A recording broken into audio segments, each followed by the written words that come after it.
huis in psalms net vir hom.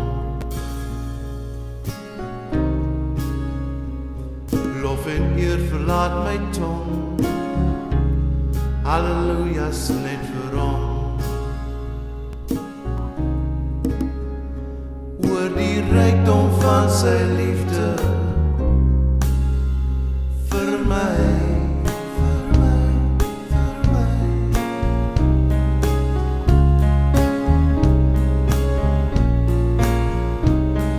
Deur die ronding van my mond maak ek woorde op vir hom.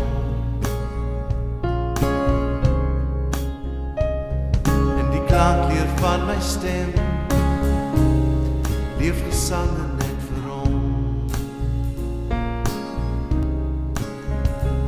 Oor die rykdom van sy liefde